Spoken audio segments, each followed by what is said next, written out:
Olympic games के इतिहास में साल 1972 को नहीं भूला जा सकता है।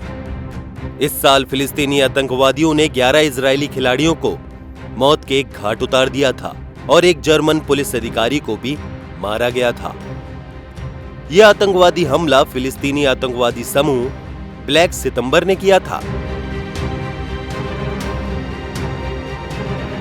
इस हमले की असली वजह इजराइल में बंद 234 फिलिस्तीनी कैदियों को जेल से रिहा करवाना था।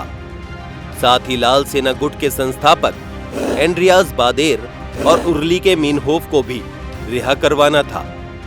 म्यूनिख ओलंपिक गेम्स की शुरुआत 26 अगस्त 1972 को बेहद रंगारंग कार्यक्रम के साथ हुई थी। उस वक्त किसी को यह पता नहीं था कि आने वाले दिनों में क्या घटने वाला है। चारों तरफ ओलंपिक गेम्स में हिस्सा लेने वाले खिलाड़ियों की सुरक्षा के लिए पुख्ता व्यवस्था की गई थी। होटल से लेकर स्टेडियम और रास्ते में भी सुरक्षा कर्मी तैनात थे। म्यूनिख से करीब 20 किलोमीटर दूर बने ओलंपिक गेम्स विलेज के एक होटल में इजराइल के खिलाड़ी ठहरे हुए थे। 6 सितंबर 1972 को 5 नकाबपोश फिलिस्तीनी आतंकी होटल में घुस गए। उन्होंने सबसे पहले वेटलिफ्टर जोसेफ रोमानो को गोली मारी। इसके बाद उनका दूसरा शिकार रेसलिंग टीम के कोच मोशे वेनवर्ग बने थे। इस घटना से होटल में अफरा तफरी मच गई थी। हर कोई इधर उधर भाग रहा था। इस बीच आतंकियों ने 9 इजरायली खिलाड़ियों को बंधक भी बना लिया था। उन्होंने जर्मनी की सरकार से मांग रखी थी कि इजराइल द्वारा गिरफ्तार उनके कुछ चुनिंदा नेताओं को तत्काल रिहा कर दिया जाए। आतंकियों की तरफ से यह धमकी दी गई थी कि यदि ऐसा नहीं हुआ तो ये सभी खिलाड़ी मार दिए जाएंगे। दूसरी तरफ स्टेडियम में ओलंपिक गेम्स के सभी इवेंट्स को जारी रखने का फैसला लिया गया था। वहां पर इसकी कोई जानकारी नहीं दी गई थी। जर्मनी के गृह मंत्री ने आतंकियों को आश्वासन दिया था कि उनकी मांगों पर विचार किया जाएगा। इस बीच जर्मनी ने आतंकियों से बात कर उन्हें एक हेलीकॉप्टर के साथ सुरक्षित कायरो भेजने की बात रखी। इस पर आतंकियों ने अपने साथ सभी अगवा खिलाड़ियों को ले जाने का दबाव बनाया, जिस पर जर्मनी की सरकार झुक गई। कुछ गाड़ियों में आतंकियों और अगवा खिलाड़ियों को बैठाकर म्यूनिख से दूर बवारिया स्टेडियम पर ले जाया गया।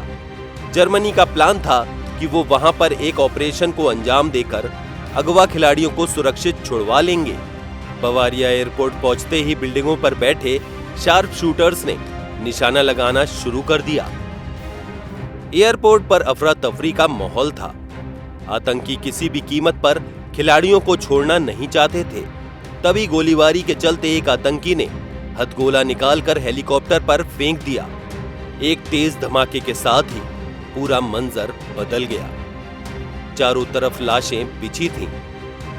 बचे हुए आतंकी लगातार गोलीबारी कर रहे थे। कुछ देर बाद जर्मनी के रेडियो पर ऐलान किया गया कि सभी बंधकों को सुरक्षित छुड़ा लिया गया है। लेकिन एयरपोर्ट की हकीकत कुछ और थी। वहां पर सारे खिलाड़ियों को आतंकियों द्वारा मारा जा चुका था, जिसके बाद जर्मनी की फोर्स ने एक एक कर सभी आतंकियों को भी मार गिराया। आतंकियों और सुरक्षा कर्मियों की गोली के शिकार एयरपोर्ट पर मौजूद कुछ कर्मी भी हुए थे।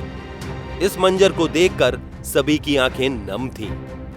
कुछ देर बाद दोबारा रेडियो और टीवी पर इसकी जानकारी दी गई कि कोई भी इजरायली खिलाड़ी जिंदा नहीं बचा।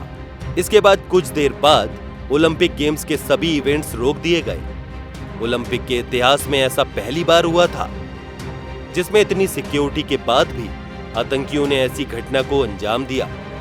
इस घटना पर इजराइल ने जर्मनी की ये कहते हुए काफी निंदा की कि उन्होंने सही से इस ऑपरेशन को हैंडल नहीं किया।